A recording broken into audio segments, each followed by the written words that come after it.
Uh, Good evening, everyone. I think, uh, okay. Uh, Hello, everyone.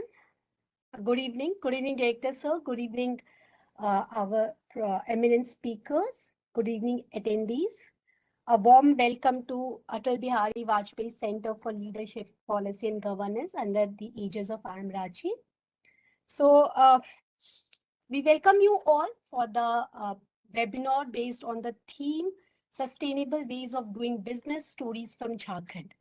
So the Center for Leadership Policy and Governance has worked into uh, disseminating and creating knowledge. And as a part of creating knowledge, webinars, the case summit, the conferences, the roundtables have regularly been organized by the center.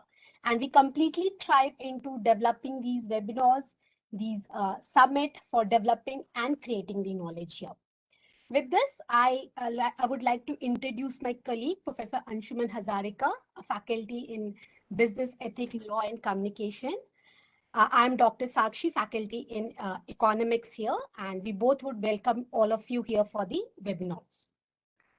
I would first like to welcome our Honorable Director, Sir, Professor Shailendra Singh, under whose vision and mission this center is developing, entire institute is developing here. Our center has chaired Professor Aditya Shankar Mishra and Professor Gaurav Marathe, who I think they are also a part of this webinar and has very smoothly run the center, and the entire center is working properly under their vision and mission completely. With this, I would like to welcome our speakers, Mr. Saurav Kumar, uh, Mr. Neelkant Mishra, and Mrs. Shikha Jain here. Let me first introduce our speakers who have taken the pain of being part of this webinar and have really taken time out and be a part of this. The very young speaker that we have is Mr. Saurav Kumar. He is an alumni of IIT Dhanbad and is a founder of a company known as Tovaso, that means Towards Solution.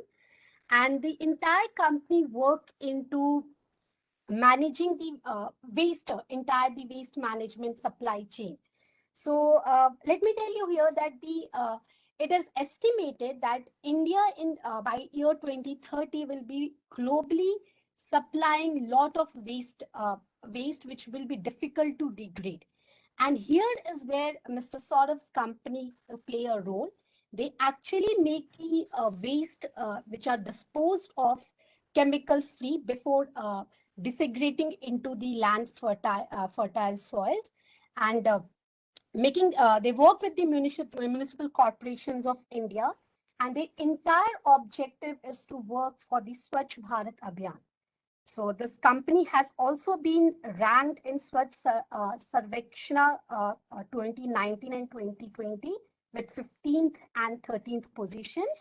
The other accolades this company has is that they have been runner-up in Jharkhand Startup Yatra, got featured in Bill and Melinda Gates Foundation and Better India for our organic awarded first pilot project of door-to-door collection by Dhanbad Municipal Corporation, has won Urban Sanitation Hooray Award, and has been conferred as a Best Project Implementation Agency by Dhanbad Municipal Corporation. I welcome you here, Mr. Saurav Kumar. Thank you for being part. Our second speaker is Mr. Neelkant Mishra. He is the CEO and founder for Center for Aquatic Livelihood Jal Jeevika. He has been honored with Ashoka Fellowship in 2017. This fellowship is actually awarded to those who work for the social entrepreneurship, who work for the social development, and he has been a recipient of this fellowship here. The primary objective of Jal Jeevika is to promote the aquatic livelihood, and the company actually provide employment for over 5,000 people. And in 2019, it has impacted 18,000 youth farmers who now see inland fishing as a viable means. Thank you so much, Mr. Mishra, for being part and accepting this thing. The third and the last speaker for today is Mrs. Shikha Jain, owner of Neat Herbal Handmade Soap. She is a pass out from NIT Kurukshetra, and she is known as a social entrepreneur dedicated to promoting sustainable rural development and creating a dignified means of livelihood for rural women. Now, her company works for 3 Ps, that stands for people, planet, and profit. So they actually promote neat herbal handmade soaps, and they work for promoting people, creating employment, and definitely profit is the underlying statement here. Her company has been recognized at various state level and national level awards. They have been recipient of national award in MSME for being the best rural employment generation program under KVIC in East Zone. The award was presented by Honorable President Mrs. Pratibha Patil. Thank you, ma'am, for being part of this. With this, I request our director, sir, to share his view and say something about the center and the institute itself. Thank you, sir. Over to you. Thank you, Professor Sakshi. I'm really happy that you have got so many entrepreneurs speak to our students at the center. It's a really matter of privilege to host them in our webinar. Let me just share the idea of conceptualizing Atal Bihari Vajpayee Center for Leadership and Policy and Governance. When Honorable late Prime Minister Atal Bihari Vajpayee on heavenly abode, that day itself, this center was conceptualized as the befitting tribute to the statesman, the state of Jharkhand. The state of Jharkhand, as it stands today, has been conceptualized and given political shape during the stewardship of Honorable Prime Minister Sri Atal Bihari Vajpayee. Now it's 20 years of its happening. Why at I am Ranchi? Definitely, if something is happening that in Jharkhand, it is a true tribute to Honorable late Prime Minister by initiating a center of policy, good governance, and leadership. Honorable Prime Minister Vajpayee, whom I have met personally, and I am a great admirer of the statesman. And people say that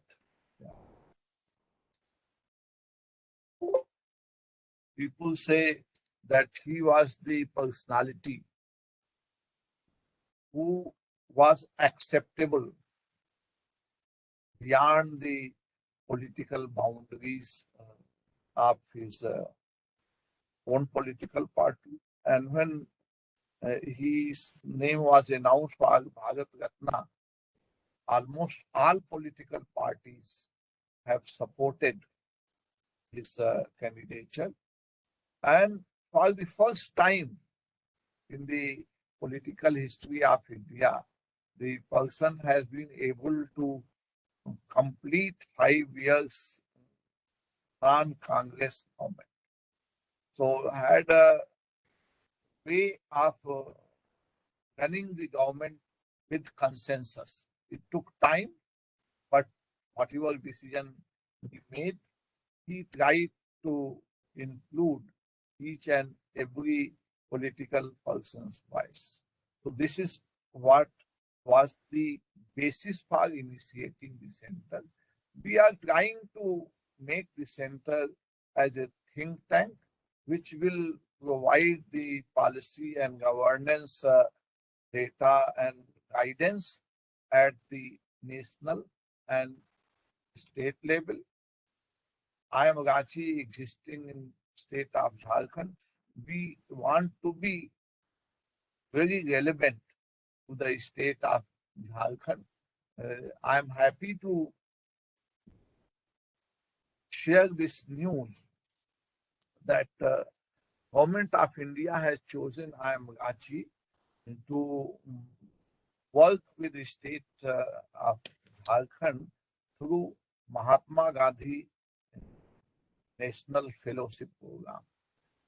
Another state with which we will be working is Tamil Nadu. So 62 Mahatma Gandhi National Fellows will be working with us for 2 years, and intermittently they will be coming for 10 days for 4 times to get the academic input from Ayamagachi, and the rest of the time they will be working with the various districts of Jharkhand and Tamil Nadu for enriching the skill ecology. Apart from this, we are also involved in multiple research projects. We have conducted summer internships, summer schools, winter schools on public administration and policy, etc. We are really involved in multiple projects. One of project, famous project is on school mergers and the impact of school mergers. The reports have already been submitted, but still it is being read by the government of Jharkhand. So we not disclose the broader outlines, but simply said that it was a good experiment in which the unviable schools were closed and multiple viable schools, by merging multiple schools, have been evolved, which are imparting education. At least students were very happy. But downside of this merger was that many times the access was casualty. It is the expectation that the student has to not to travel more than a kilometer for getting a school. Sometimes that was not there. Students have to travel more than a kilometer for getting their own school. So this is briefly about the center's activity. Our colleagues Sakshi, Hajarika, and many others, Aditya Mishra, and Gaurav Magathe, and multiple people are contributing to their research, through their action research to enrich the activity of the center. And we keep on inviting entrepreneurs like you who can motivate and inspire our student community to take up the entrepreneurial activity, not only sharing their on their website or their site, social media sites, that how great package they have got, because IIMs were open primarily get more entrepreneurs. But nowadays we have become so high that they had to take lot of loan, and in order to repay loan, first they take the job, and then once they are free, but they are taking entrepreneurship. So your lessons may inspire many of our students. That's where we are coming and looking forward to your inspiring stories. Thank you. Thank you, sir. Thank you so much. With this, we shall proceed to our webinar sessions. And I would like to invite Professor Hazarika to take over from here. He will be conducting the sessions. He will mention the decorum of webinar. And at the same time, he will be in charge of this thing. Thank you. Over to you. Thank you, Sakshi. Thank you, Honorable Director, sir, for your kind words and for introducing the vision of IIM Ranchi and the center and the work that it has done till now. We have been trying to diversify the work of the center in recent years, and as the name suggests, it's a center dedicated to our late Prime Minister Atal Bihari Vajpayee ji, who worked and who embodies the three key areas of work that does leadership, policy, and governance, and who better than him to take as the role model on the ideals of governance and leadership. So, in this webinar, in this edition of the webinar, we'll be talking about doing business sustainably. And we are focusing on local entrepreneurs and entrepreneurial activities here in Jharkhand on the basic theme vocal for local. So we are focusing on local activities in Jharkhand because we believe that these should be taken to the world stage. People from across the country and the world should know what's happening in Jharkhand and how local entrepreneurs are also working towards the change. Our honorable colleague, Madam Sakshi, has already introduced the speakers for the day today. I will not go back to that, but at this moment, I would like to invite Mr. Saurav Kumar, who is an alumnus of IIT Dhanbad, which you better know as ISM Dhanbad. And let's talk about his vision on digitizing waste management supply chain and how he has taken the work ahead in this direction. Over to you, Mr. Kumar. Thank you. सभी लोगों को मेरा स्वच्छ प्रणाम. So the journey started back in 2016 when I was in final year at IIT Assam Dhanbad. It was one day when I was sitting at a fruit juice corner, and I saw a cow eating the waste that was left by the shopkeeper. It was just a fruit peels just after extracting the juice, and I saw cow eating that, the same waste which was the same fruit peel which was considered as a waste by the shopkeeper. So that triggered this idea in me, like it's just the wrong positioning of the resources, what we call is waste. So it's basically resources. And then I started with few of my friends, and on 16th of Feb 2016, we finally launched with some of our friends a pilot project in Dhanbad. And luckily that day, just a day before that, ranking of Dhanbad was announced as the lowest ranking, the last ranker in Swachhta Sarvekshan. That also helped us. But I'll not just, keep talking about what we did. I'll just take about the things that others can take from this session. So why we started? We generally think if there is an opportunity, and so this is a very crucial three circle. So one is the opportunity. So I'll relate it with the Toyaso. So I saw the opportunity, huge amount of garbage lying on the road here and there. People are very, living in pathetic conditions in Dhanbad. We saw garbage in in all colonies. So we saw the opportunities and passion. So the second circle is passion. So first one is opportunity. Second one is passion. So to start anything, be it Tovaso, be it any other company, any startup, you need to be passionate enough, which is known to everyone, and at least to the colleague over here. And then there came the third one. So when I started, I was definitely passionate enough to do the things. Then opportunity was there, but I was a mechanical engineer and I was working in environmental background. And so I thought to get some skills so that, when you have perfect intersection of these three circles, you are good to go. But that does not mean if you are not sitting in the perfect intersection of these three circles, you should not start. You need to have at least two circles rightly placed, whether it's a passion, skills, It's opportunity, skills, it's opportunity, passion. If you have these two circles well placed, you can develop third one. And that thing happened with Tovaso. We were passionate enough, we were having opportunity, but we were not having such skills.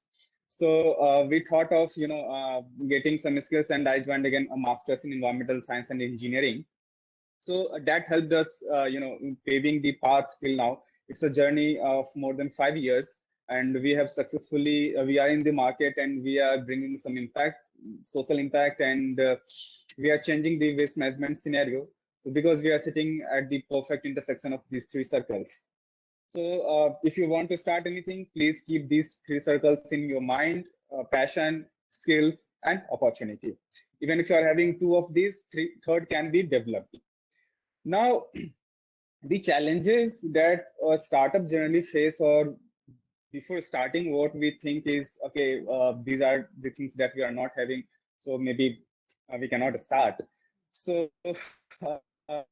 the first challenge generally people say is investor. They think about the investor, and thanks to many institutions and many webinars now, at least people's perspective are changing in this respect. Otherwise, people are thinking startups start, become a billionaire, that's it. Generally people were taking examples of Bill Gates, Steve Jobs, or Mark Zuckerberg, but hardly people see the hard work that they have done before becoming successful, before becoming famous. So generally people think, I'll start a startup, I'll become a billionaire, I'll become a famous. So they run behind investors to have some money. So that's the first challenge that in general, not all, but in general, entrepreneurs think about. And then the second thing is they're thinking about, and the same thing happened with startup with Tovaso. Before launching in 2015, we were running behind the investors till 2015. And the second thing is people generally think, oh, is it the right time? Is it the right time to start? Is it the right time to think about this business? Shall I start or not? So that's the second challenge. And the third one, people think, right now I'm not having enough time. Maybe I'll have to quit my job, or once I finish my study, then I'll start. So that's the third thing. And fourth thing that I faced in my early days was, am I too young to start? Because I was in third year when I started working for a startup, like on this Tovaso Private Limited. But after all this journey, what I believe and what I figured out is all these are myths. If you want to really start, you need not worry about investor. It's perfectly right time. Just do a market survey, do a market research, and then you can start. And if you are thinking you are too young to start these things, you can find a lot of examples. People are in teenage starting the startup when I was in teenage. So if you are stuck with any of these four challenges, please go ahead. You'll find the right kind of solutions in the market and kind of support. And with support, definitely you can go ahead. After breaking the myths, let me talk about the challenges. The real challenge when you have already broken all these myths and you have started your journey. So the first thing that people generally do is make updating on their LinkedIn and Facebook, and as the CEO of the startup, I am the CEO mania that I call it. So as soon as they start and they start feeling, yeah, I am the CEO, I can do anything. Definitely you'll have to do everything, but you need to get out of this mania. You are the CEO, definitely, but in a startup, you have to do the work of a peon as well. Even anyone is visiting your office or your place, you'll have to bring water for them and whatnot. So be ready for that, and please get out of it. If you are starting, if you already come out of all those challenges that I previously talked. Then launching a product. This is the what we faced, and still many startups face is before launching any product, what they believe is it needs to be perfect. Believe me, it need not to be. What it need to be is minimal viable product. If you think it can just serve the purpose, just do it. If it serves the purpose, if it is something that can be just replicable, not at the highest scale, but at least you can make 2 from 1 and then go for 4, for 5, for 6, launch it. Just take the initial feedback, because what will happen, You'll invest a lot of time, a lot of money on doing the research, on developing the product, and then you'll get a customer feedback. Dude, I don't want this. So as soon as you can launch your minimal viable product, do it, get the first customer, get the second customer, get their feedback, and then do the iteration. Meanwhile, like definitely you'll reach to the perfection of your product, but do the launching as soon as you can do. And the most of the entrepreneurs, and we are still stuck with that. Let me accept that. Doing the marketing, right now whatever the marketing is happening for Tovaso is inbound. We are not investing a lot on marketing or doing a lot of marketing promotions, which we are working on to how to work on it, and how we can take leverage on marketing. But please focus on marketing as well, because while developing the product, we generally neglect this point. We believe once the product is fantastic, people will come asking for the product. It happens, but the number of sales is lesser, because we started with Dhanbad. Right now we are having 5 municipal corporations. This happened inbound, but I believe if we had focused on marketing, we could have reached more numbers. We have our own reason why we didn't do rapid scaling up, because we never wanted to compromise with the quality that we deliver to municipal corporation. Last year we were working with 2 municipal corporations, and both of them were number 1 and number 2 in Jharkhand. So this kind of quality we want to deliver with each and every clients.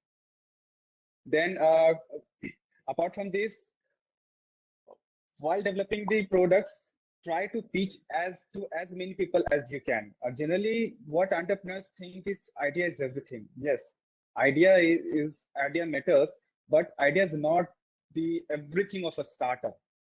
So as much as you pitch to your friends, your families, to other people, you will get a lot of feedback from them. It's not required to fetch every feedback, but you need to iterate on those feedbacks. You need to think on those feedbacks. If they are useful, please work on that. And please do not hide the idea, because as much as you will discuss, it will get redefined.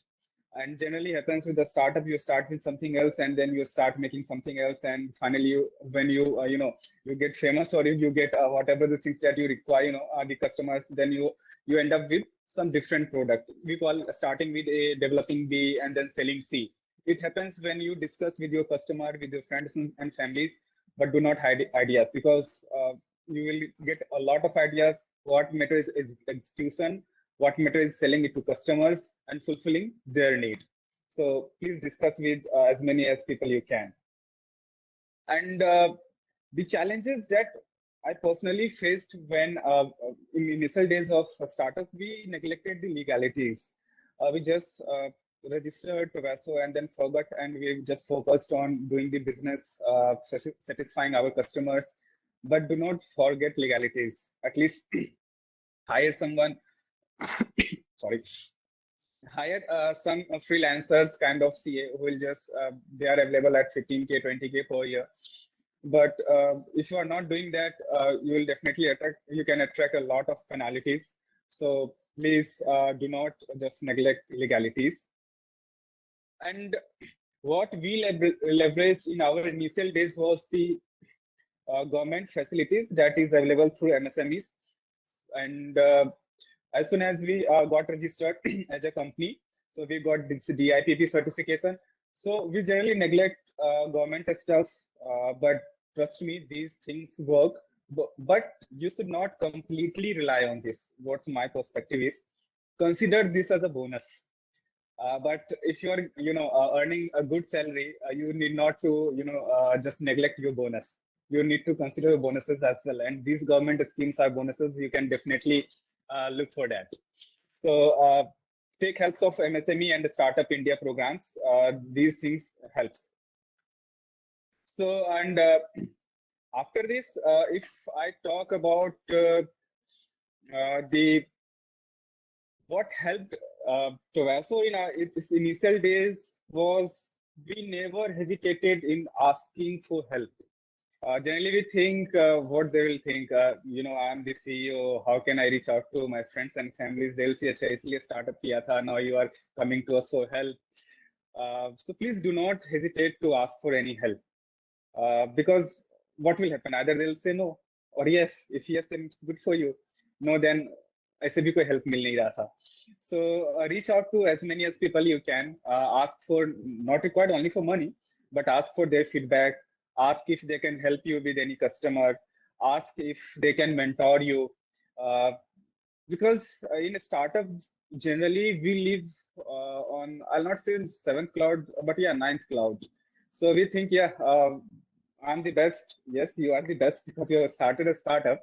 But there are people in the field, there are people in the market who have lived this life before you. It need not to be a CEO in form of a startup, but even a businessman can help you with the basics of doing business. So please reach out to the people, seek for help, because it's not required always to learn from your mistakes. There are people who have already committed, and you can take their all those challenges in favor of you, because they can help you. So please ask for help as much as you can. Now, in initial days, what I faced was sustainability of the business, and that's the core of today's talk. So when we talk about the sustainability, generally we need to consider three things. One is social perspective, environmental perspective, and the financial perspective. I generally give this example to many people when they talk about environment or the nature. If you have to consider, if you have to work on your look, your stomach must be, filled with food. If you're hungry, you'll not think about good clothes. You'll not think about, going to a Javed Habib for a haircut. You cannot think about going to any mall to purchase any cloth. So, because when your basic needs are not fulfilled, you'll not consider all those things that is not directly impacting you. At least you are not considering its direct impact on you. And luckily or unluckily, environment is one of that. For travel people, they understand the importance of environment. But for people like us who are sitting in, corporate offices, doing their work in urban local bodies or living in urban areas, for us, good environment is something that we considered as a kind of lavish lifestyle. We go for health tourism, but travel people are already living in such climate or in such localities, because for them it's their need, and we do not consider it's a direct impact. So if you are hungry, you cannot think about the direct impact, the indirect impact that at least you are considering. So these three things that we consider in sustainability, the environment, financial, and the social. For a startup, I think financial is the first step towards any sustainable business. If you are not financially sustainable, maybe you can strive for 1 month, for 2 months, or for a year, for 2 years. After that, you'll shut down. And trust me, in our early days, our situation was not different from any other startup. We are also on the verge of shutting it down, because we are not having any money to pay for office rent and to our interns even. So you need to make at least recurring revenue in initial days. Otherwise, you'll waste your money, waste your time running behind investors. And my experience says, at least you need not to run for investors if you are not having, if you are not reached at least at the scalable stage. Scalable means you have got some revenue, you are ready to multiply your customers. So until unless you are not at the scalable stage, I'll suggest, that's my perspective, please do not run behind investors, because they might kill your vision. And in many cases, they definitely supports you as well. So that's not a generalized term. But try to avoid as much as you can. And to avoid investors, you need to become financially sustainable first. But working as an entrepreneur, we cannot ignore other two perspectives of these sustainability as well. And this is what we practice at Tovaso. We definitely care about the environment and the social impact, and this is why now we have also started working with rag pickers so that we can multiply our social impact. And environment waste management is directly focused on that. So I guess we are having limited time, and there are two, more, I'll say, precious gems of Jamshedpur and not Jamshedpur, Jharkhand. So I'd also like to listen to them and learn from them, and then later on we can definitely take questions. Over to you. Thank you. Thank you, Mr. Kumar. I think it's a big learning experience to know about your journey and how challenges keep on coming and how you have to deal with them. And I think a lot of us will learn from it and also how we can take them in our stride and move ahead. We will come back to this. We'll come back to this if we have time. But for now, we move on to Mr. Neelkant Mishra, and let's hear from him. Let's hear from him on aquatic livelihoods, so Jal Jivika. Now, fish and pisciculture is something which the government of India is pushing for in recent years, and India is also one of the biggest exporters of basically marine fish products. We have not have a leadership in freshwater fish products. So let's hear from Mr. Mishra how he's changing the scene and how he is making India a leading player also in freshwater fish products. Over to you, Mr. Mishra. Thank you. Thank you. Thank you to the this IIM Ranchi, this entire fraternity. So I'm from Jharkhand and started my life from the soil of Ranchi. So it's very close to my heart. I'm Nilkant. I'm founder of Jal Jivika, and we are working in the aquatics space, basically focused on the freshwater fishery segment. And let me tell you, we are from the non-profit space, so it's a different kind of business. It's totally different kind of activity. It's very close. The principles are the same, whether it is the startup or the traditional kind of businesses. Yeah, but yeah, the value and the operational methodology in the non-profit is little bit different. So Jal Jivika, we got established in the year 2013, and initially we were doing the direct service delivery. So direct service delivery means we were helping farmers to provide them the training, learn the new technology, develop their production methodologies, or those categories of services. But now we are moving towards to create a kind of platform economy. So it's a huge shift from being a direct service to the platform approach. And we assume ourselves like kind of an open source in the knowledge transfer, not open source as a kind of software, but yeah, open source in terms of any kind of investment, technology installation with the poorest of the community across India. We have worked in Jharkhand, Andhra Pradesh, we have worked in Bihar, Madhya Pradesh, many such states, and lot of the tribal locations like Malkangiri, Murisa, Gadchiroli, all those places which are supposed to be very difficult. We have worked there with the thousands of farmers. And other thing what we do is like we try to explore the localized possibility. So example, like suppose in an area where the X category of intervention is possible, we only suggest and teach people only to practice those other than what is given in the books. So the mantra is like water for livelihood, water for all. And now we have served more than 20,000 farmers across states, brought lot of women in the fishery space. Traditionally, women are not supposed to be doing the fishery-based activity. Mostly you might have seen like women selling the fishes in the roadside as a vendor, but we try to make them as an entrepreneur, as an aqua entrepreneur. And lot of collectives related to fishery we have utilized. Our goal is to reach 1 million farmer in next 10 years. So it's a massive goal. And so look at how we are trying to look at this goal. So in country like the freshwater fishery segment, it contributes 70% of the fish production. Although in the records, in your data, whenever you will do as a research, you will see like India earned 35,000 CR from the marine fishery and the shrimp export. That's good because it is an export commodity.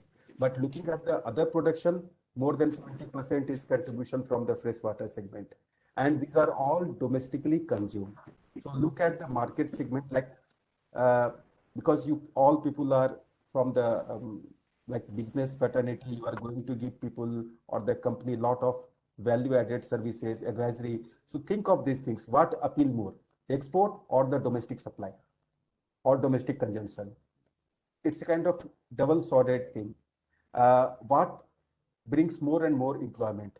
Export-oriented crop, which is a cash crop, or this kind of crop where 70% of production is engaged. And mind you, like each and every pond, even if there is a 1 acre, it will employ at least 5 people, like harvester, like seed producer. So you can multiply the impact, the social impact in terms of the employment, in terms of the productivity, in terms of the consumption, looking at the nutritional aspect.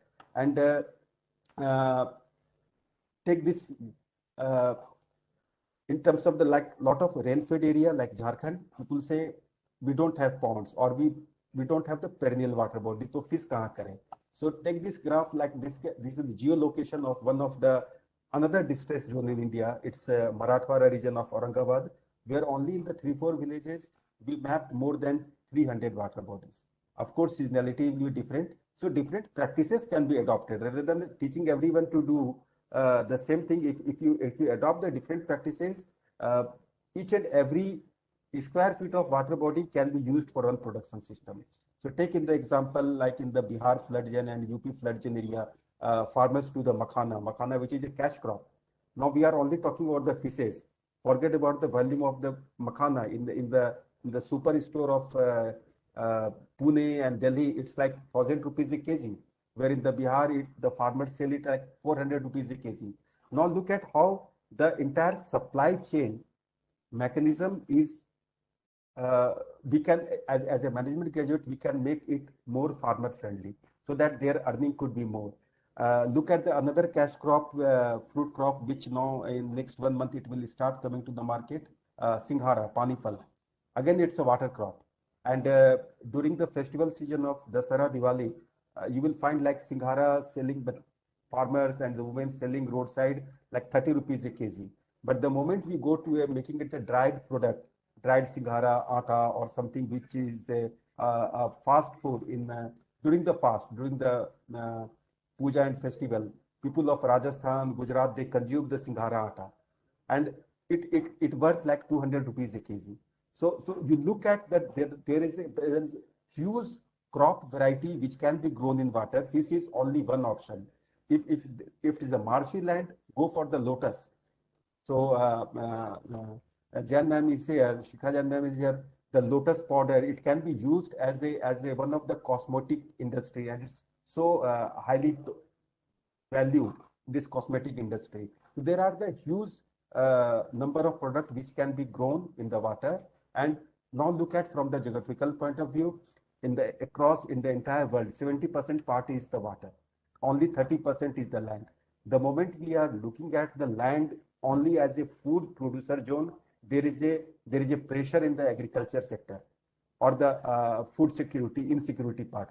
The moment we look at the water also as a land, as a food production system, we have ample scope to fulfill the entire food security across the globe, in Africa and all part of the country.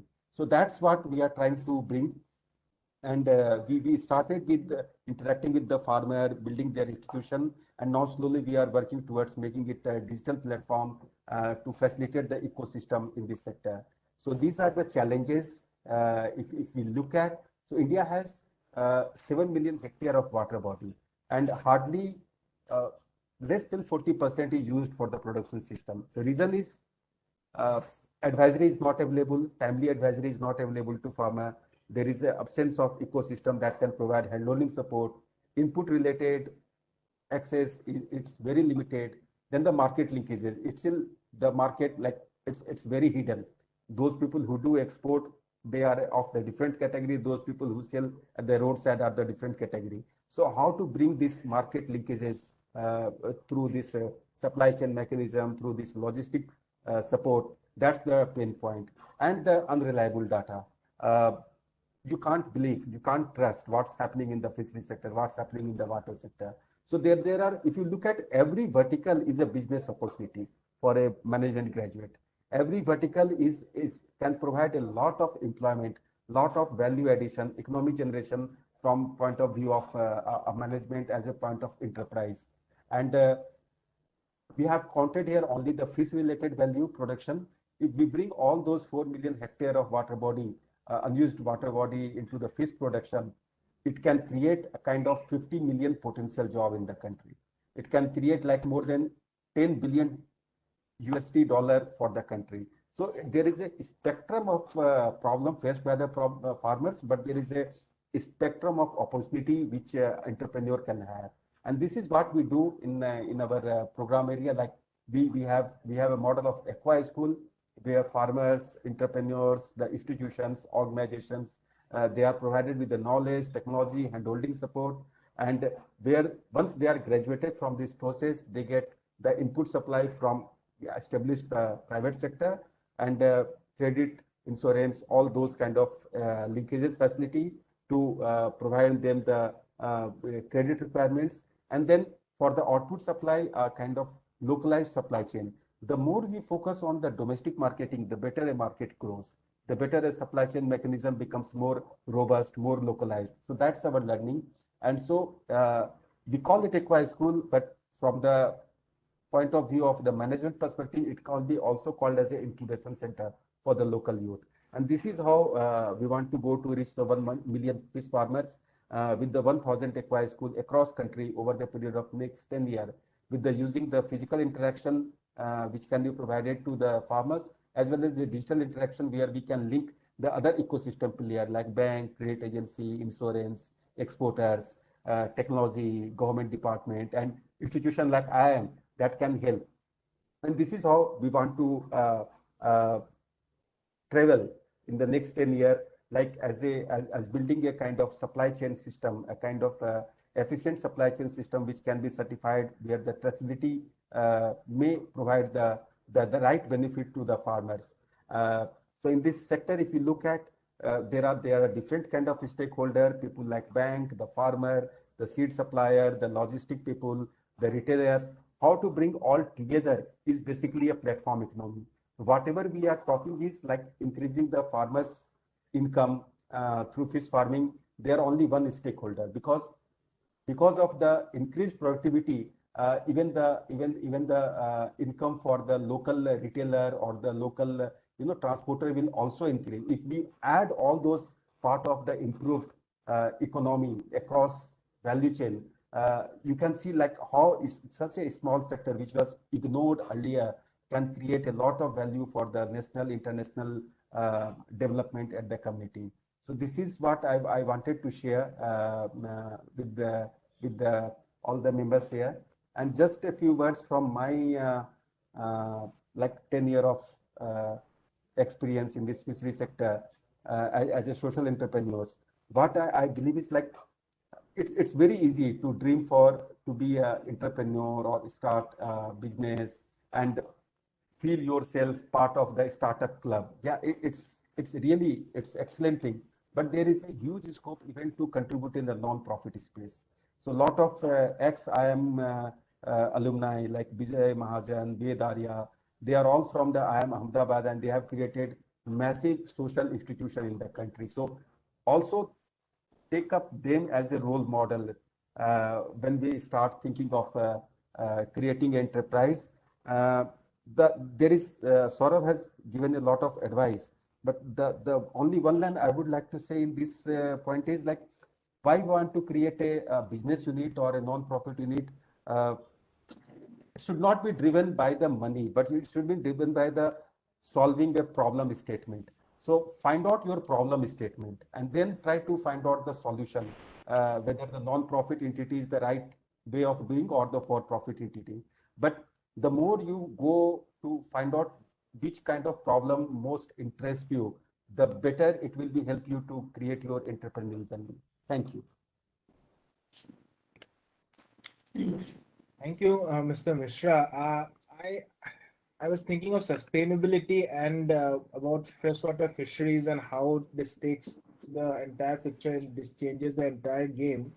Right now, in the developed countries, they are on a mission to label sustainable marine fisheries, and Greenpeace is also working on labeling basically marine fishes as whether they're sustainable or not. And we have not yet ventured into sustainable and, of course, large-scale freshwater fisheries in India and across the globe. And I think this is a Very, very laudable approach, and I think this can take India many steps forward in this new and upcoming field. I say it's new because till now the entire focus has been on marine fishery and marine fishery exports, and now Yes. is a new area where we can think about, since it's sustainable in both ways, Right. environmentally sustainable as well as sustainable for a new business as well. So yeah, thank you, Mr. Mishra.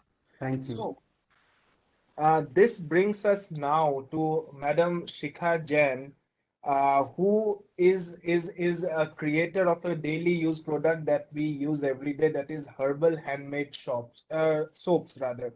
And Madam, if you permit, we'd like to start Yeah, our presentation with a video. We have our sure.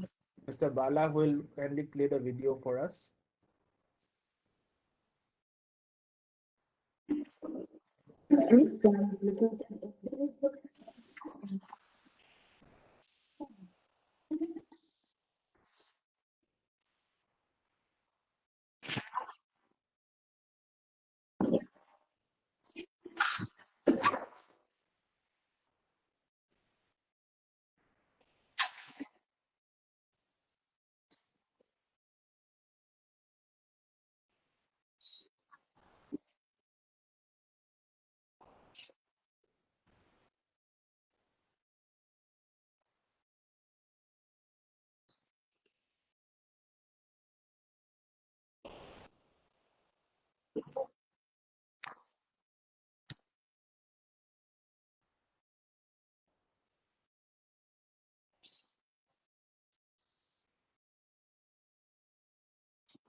Thank you.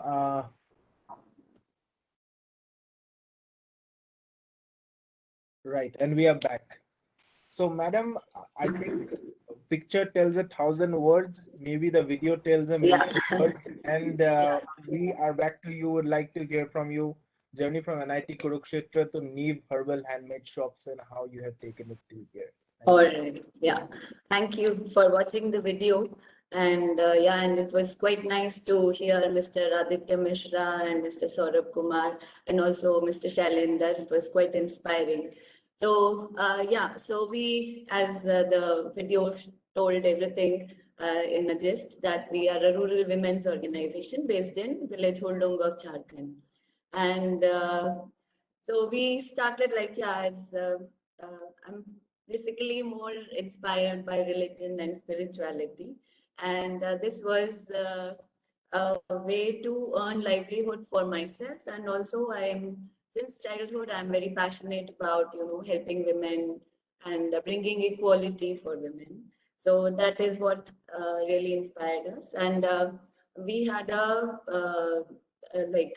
charitable trust by the name of New Education and Environment Visions, under which we were running around 18 SHGs back in 2006. And a lot of things were done by us before that also, but I will just concentrate on the story of just the Neve soaps, how it came about. And this was started as a project with the students of Standard 7 of the school that we were running, and the SHG women were also wanting some kind of job, some project to do. So what we taught in school to their children, the soap making project became a very good idea for taking up as an entrepreneurial activity for the SHG women. And we started in 2007, we registered as under the Khadi Village Industries Commission, a very small enterprise in a small hut with just a loan of about 60,000 rupees. So only 60,000 rupees, and today we have a turnover of more than 1.5 crores. And right now around 50 women and more than 150 products, herbal products that we manufacture. It was like initially we started just with the soaps, and as Saurabh was also sharing that, we do start with a lot of ideas about, And there are a lot of gray areas, what we should do, what we should not be doing, and all that. But the only inspiration all the time and only guiding light all the time is within your own self. So whatever is your own gut feeling, that is what we have to just go ahead with that. And we don't have to worry about what looks good, what looks proper, appropriate or not. So in the initial stages, you are the CEO, you are the manufacturer, you are in the production, you are in the packaging, you are in the dispatch, you are the cleaner, you are the caterer, everything, every single part you have to, you are the salesperson. So you will be treated, in by the President of India also, you will have to meet, as an equal, and you will have to work as an equal with the cleaner on the road as well. So you have to be at all levels and you have to be very, very flexible. So you can't be set in one particular role. You have to do all the roles. And it is said, it is so, you have a lot of ideas about how to market or, how to present or package your product. So you have to keep trying a lot of things. And there are a lot of researches also which do help you and which do guide you. But ultimately, it's your gut feeling that always helps you, and that always brings you to rely on your own self rather than any outside person. So that is how you can help yourself and you feel more empowered slowly as you progress, as your steps that you take, they keep giving you result. So you keep getting, feeling more empowered and feeling more confident about all your decisions. So when we started at that time, there were not so many of the organic cosmetic manufacturers at the time we started. And when we started, we did not put any color in our soaps. And people used to say, oh, is it soap for washing clothes? So, because they were always expecting, soaps which will be looking very beautiful, very colorful, and with very commercial kind of fragrance. So, but our soap was very, very different. But we stuck to our own, motivation and our own principles of creating only organic product. That time we did not know how the market will respond. So it's not just that you cater to the market demand, you also create the market demand. So catering and creation goes hand in hand.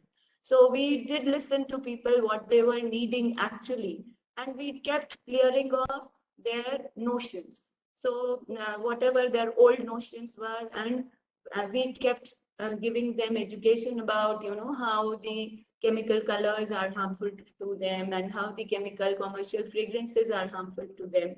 And that way we kept creating the demand within them to, use our kind of products, which are very, very friendly to their skin and made with a lot of good ingredients, which will be beneficial for them, and take away all the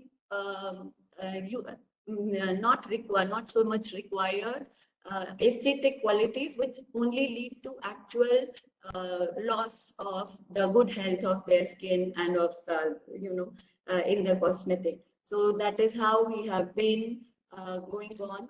And we've been always listening to the customers of what all needs they have. And that's how we started with preparing only 5 variants of soaps. And now we have 150 products. So this is only because of what the people demanded, and that is how we were able to go on with creating more and more products.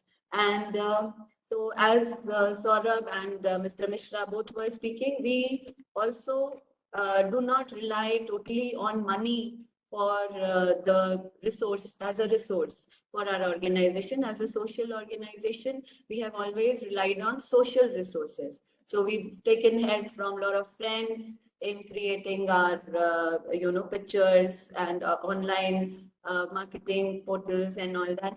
And also we have got a lot of interns. We have had, I think, about till now about 50 interns about 25 international interns from US, Canada, Germany, France, and so many countries, and about 25 domestic interns also from India.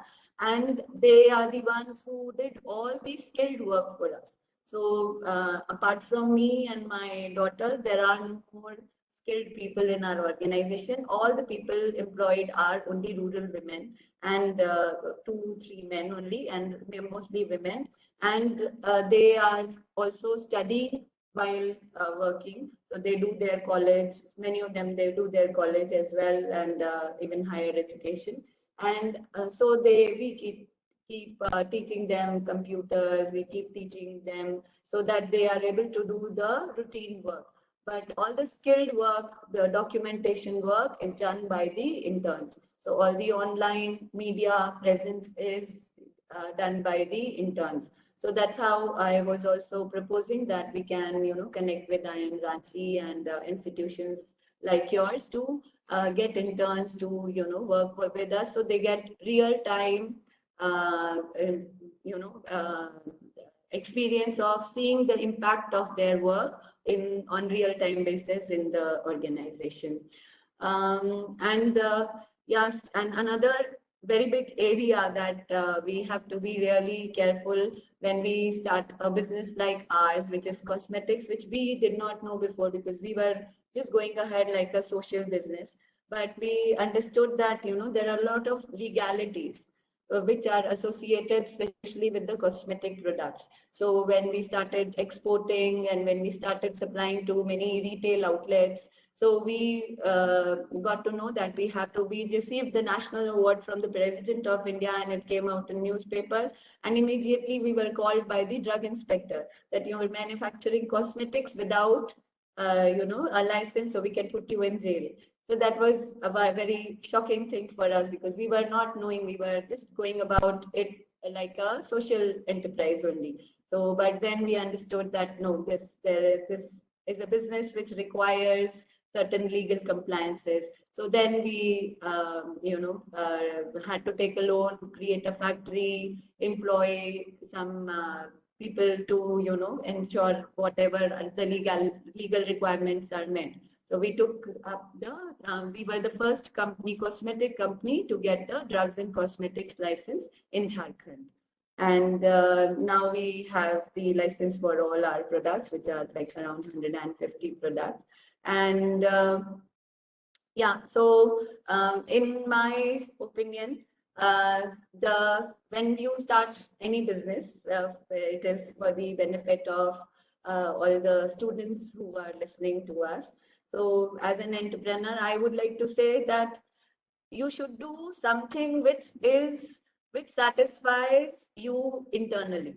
You should not go by what others are doing, what others like doing, or what others are inspiring you to do. You should do what you are really deeply inspired to do, and don't worry about what all benefits or easiness of doing business. If you work hard, if you have that attitude of lage raho munna bhai, you will just get through. You just have to go on working and be intelligent, keep your eyes open, keep your positivity up, and you will keep on discovering how to do you will make the way as you go. So it's not that you have to tread the beaten path. You have to create. That is what is an entrepreneur all about. That you have to create your own path as you go, and others might follow you or might not follow you. It doesn't matter. But the satisfaction will come in that very creation itself.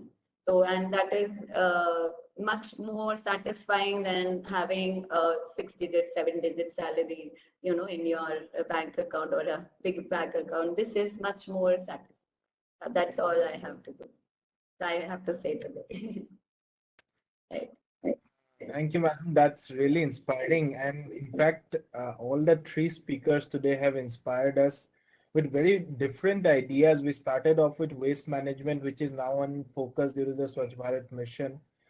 Something that we would not have talked a few years before, or we're moving into fisheries, which was never under the spotlight except for fishing villages and marine fisheries. And then we're talking about freshwater fisheries now. And now we are talking about herbal handmade soaps. And probably the closest to a herbal soap that we knew about, or natural soap we knew about, was the sandal soap coming from Karnataka soap factories. So this is a completely different direction, and we are very, very proud of all of you. We can take one or two questions. We are actually running out of time. We can take one or two questions maximum. If you have a question, you can type it in the chat box. We will take one or two small questions and we'll direct them to you. But I'd like to go back to Mr. Mishra, and we have the first question to you from my side.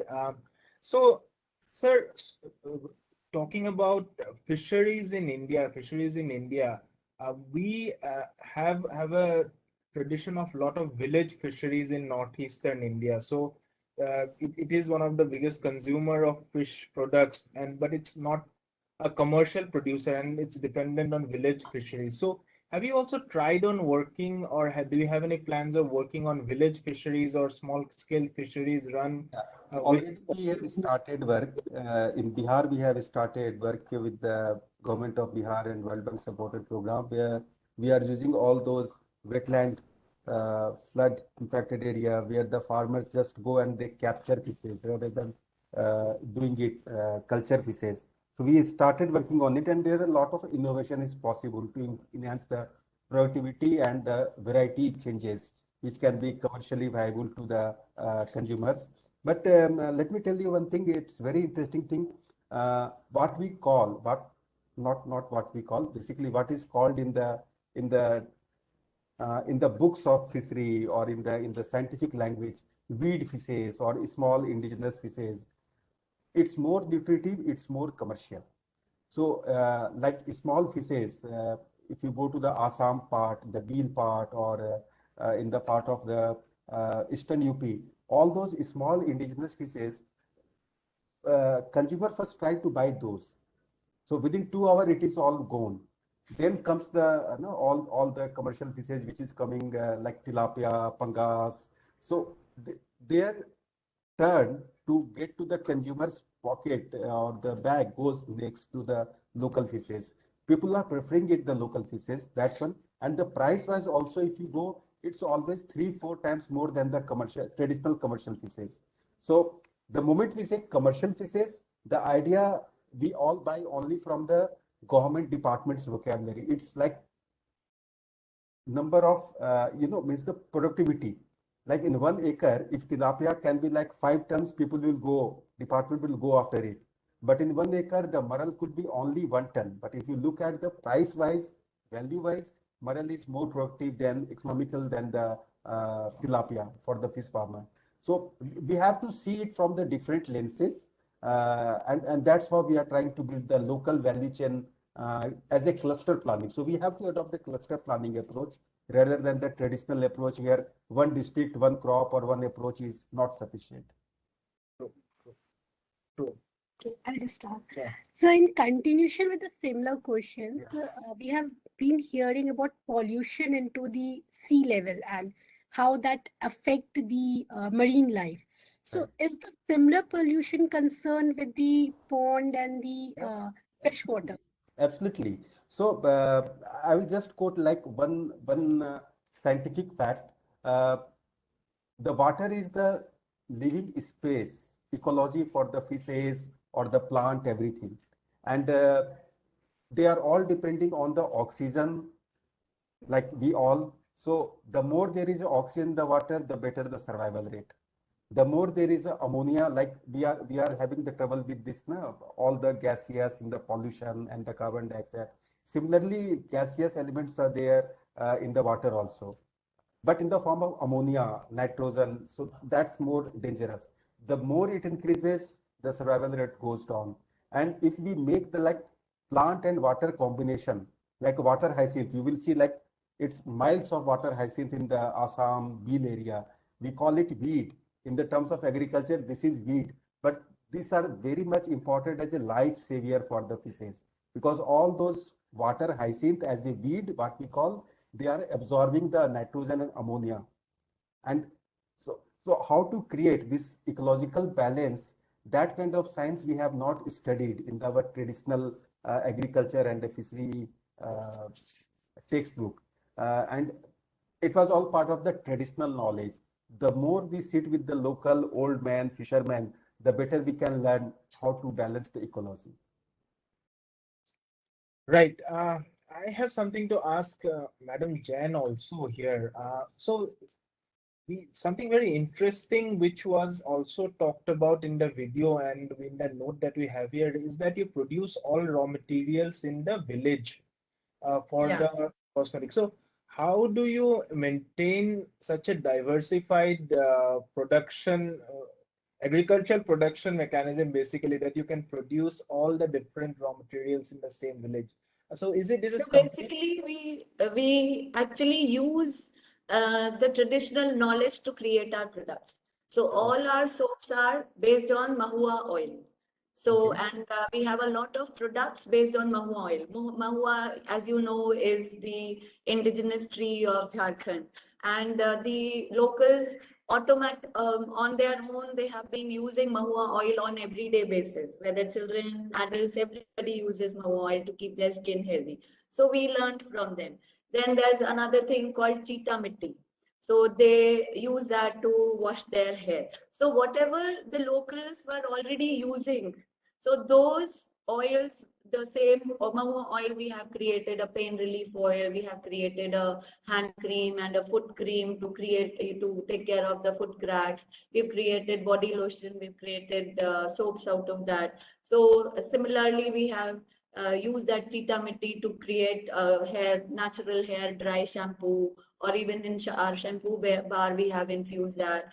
Then we use all the locally grown jhinga chopa and aloe vera and mehendi and rose and lot of the the plants that they use to repel the mosquitoes, by burning. So all those traditional knowledge we use, and the whole village actually is involved, in supplying the raw material. All the children also, all the women also. So the mahua seeds are collected, during July season, and the oil is extracted in the local mill to give the oil. Then there is kusum oil. So whatever locals are using, those things we are getting, and whatever locals, the castor oil, neem oil, kusum oil, all these also we get from them. So some of the herbs which we require on everyday basis, we cultivate, and many other things come from the villagers, which they are already cultivating, or they have it by default. They are not even cultivating, but we are using those raw materials. So that's how this knowledge and the materials which are already there are being just used. So it's very easy as such. Yeah, that's very innovative. That's very innovative. Just the final thing to Mr. Kumar. We would like just an answer, very, very brief answer, because we are moving towards the end of the event. So something that I know, Mr. Kumar, is that all the NGOs who are working in the waste management area, particularly waste collection in cities and waste processing, they face a problem of segregation of waste. Is this a problem that you also face, and how are you dealing with this on waste segregation at source? First of all, sorry for taking a lot of time. We do face the same problem, but this is what we developed during our intervention in Dhanbad. So we call it 4S strategy. This is not only that one can use for segregation, but for any kind of behavior change in a society or government officials. This 4S can be created and expanded. So how this works is, if you want to give them the alternative, that's the first step. So if you want to, ask them to segregate, first give them all the facilities that they need to segregate, at least the basic things. Your vehicle must be having compartments to store the garbage. Generally, what happens is we ask them to segregate, and when they segregate and give you the garbage, we mix it. And then they generally lose their temperament. I'm mixing and you are mixing. Like I am segregating and you are mixing, then what's the need of segregation? So first thing is the service. You give them the alternative. If you want to segregate them, give them all the resources from your side. Your worker must be trained. Your supervisor must be there to give them the awareness, much required awareness how to segregate. And we generally follow this campaign for this. Don't mix. We have just recently launched this campaign in Jamshedpur. So that's a don't mix. We do not ask them to segregate. We're just asking them, do not mix. And sooner you'll be, these campaigns will be featured in newspapers as well. Just 2 days back, we have started this campaign. Because it's the same end result, but different path. In one, they think it's another work. I have to segregate. Who will do the segregation? I'm busy person. But we are not asking them to segregate. We're just asking them to do not mix because garbage is already segregated. It's we who mix it. So the first thing is giving them the alternative. If we want you to segregate, give them all the facilities. Then second is satisfy them. Let them know why to segregate. We just go to them and ask segregate. Why? So it's their right to know why they need to segregate, and this will give them satisfaction. As I said, if they are segregating and we are mixing, they'll stop segregating. So once we showcase them the garbage that you have given segregated has more value, now it's not going into the dump yard, then they'll feel satisfaction of doing the segregation. So that's the second stage. First one was giving the alternative in the form of service. Second is satisfying them. Then third comes is surveillance. All the behavior change is like a boiling water. As soon as you remove the flame beneath the pan, the boiling water will start losing the temperature. And sooner or later, it will be on the normal temperature. So behavior changes just like that. Generally, officials say, जनता नहीं सुधरेगी. It's the people behavior. कुछ नहीं कर सकते इनका. But trust me, in Jamshedpur, even not the rider, also the pinion wears the helmet. दोनों लोग helmet पहनते हैं. Why? Why not in, like, not everyone in Ranchi is wearing helmet, not in Dhanbad? Why only in Jamshedpur? Leave Jamshedpur, in Mango also, people are not wearing helmet. Because they keep the fire on. Boiling water के लिए जो fire चाहिए ना, it's every day it's on. Yeah. Cross the Sakshi, you'll be penalized. So for behavior change, it's not a one-day Absolutely. practice. It's not 1 month practice. Absolutely. It's everyday practice. Yeah, it's So almost once- like you have to clean your house every day. Every day the dust will collect, and every day you have to clean. Every day your stomach will be empty, and every day you have to feel it. So it's correct that you have to keep doing this every day. I agree with you totally. Yeah, correct. Very true, very true. So then fourth one, when you are done with all these 3 pillars, service, satisfaction, then the surveillance, every day, giving them fire. Then fourth and last one is the strictness. Generally, what we do is we just, do the strictness part first, and then think about all other things later on. And this is what happened in Dhanbad. Dhanbad, there is a very famous chowraha called Shramik Chowk. There, these people from Wasepur, they are having their shops, and we change their behavior. Even the DC and SSP said, "Inka kuch nahi ho sakta hai." They'll keep littering, and you could not have crossed that chalk without a hanky. Just using these 4 as we change their behavior as well. So we started with giving them the alternative. We gave them the vehicles to put the garbage. What they were doing is, लोग कहते थे कि आप मत डालो, but कहाँ डालो कोई नहीं कह रहा था. Everyone say कि आप यहाँ गंदा मत करो. So we gave them the opportunity. We gave them the alternatives in form of service.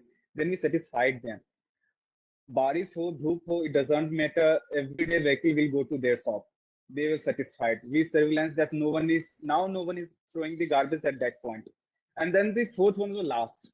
There are 1 or 2 people throwing the garbage. We said, no, now you will be penalized with the help of government. So these 4 S will help not only in segregation, not only keeping your society clean, but try it.